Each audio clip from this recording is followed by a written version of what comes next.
खुलुमबाय आंनि मुलुगनां बड' निउस चेनेल रादाब नायगिरि बिथांमोननिसिम गोजोन फुंबिलिनिसिम गासिनोबो अननाय आरो मोजां मोननाय जासिहरनाय जाबाय। आसा खालामो नोंथांमोनहा गासिबो मोजाङै दं।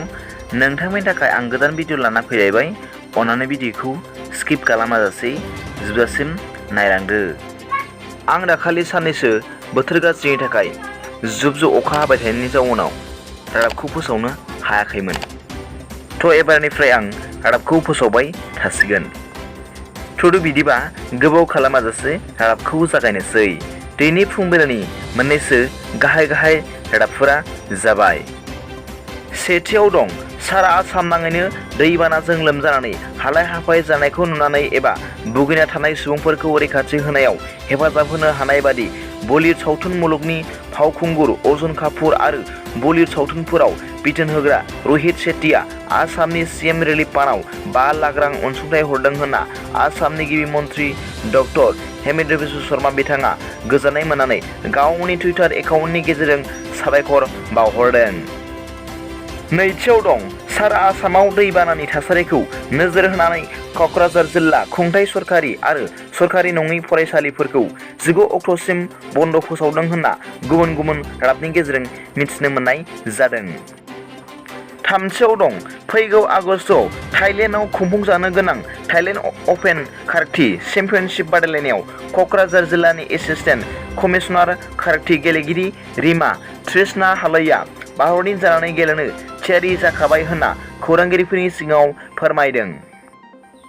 ब्रैथियाव दं सारा आसामावनो नागाराजासेनो जुब जुब अखा हानायनि जाउनाव गरेस्वरनि 20थानिफ्रायबो बांसिन गामिफोरा दै लोमजादों होनना गुबुन रादाबनिफ्राय मिथिनो मोननाय जादों।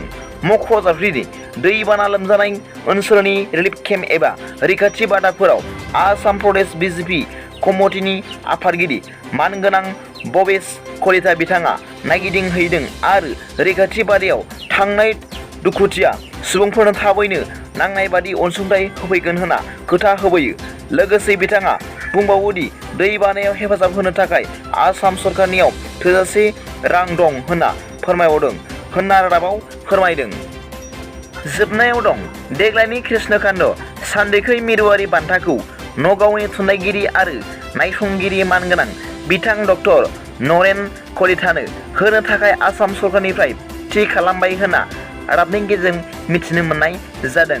मख'जाथावदि रादाबाव फोरमायनाय बादिब्ला फैगौ 20 जुन अक्ट'आव डिब्रुगड़नि मोनसे हाबाफारियाव बिथांनो आसामनि गिबि मन्त्रि मानगोनां डक्टर हेमन्त बिश्व शर्मा बिथाङा गथायगोन होनना रादाबाव फोरमायदों।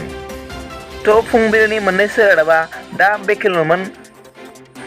सोरबाफोर आंनि चेनेलखौ दिनैसो गोदानै नायसनदोंब्ला अन्नानै साबस्क्राइब खालामना आरो बेल आइकनावबो थुनानै हो, जाहाथे आं गोदान निउस आपडेट लानानै फैब्ला नोंथांनियाव सिगांग्रो नटिफिकेसन सौहैयो। गाबोननि फुंबिलिनि रादाबाव नोंथांमोनखौ गोसो गोथारै बरायहरनाय जाबाय। गोजोन्थों। एसेनो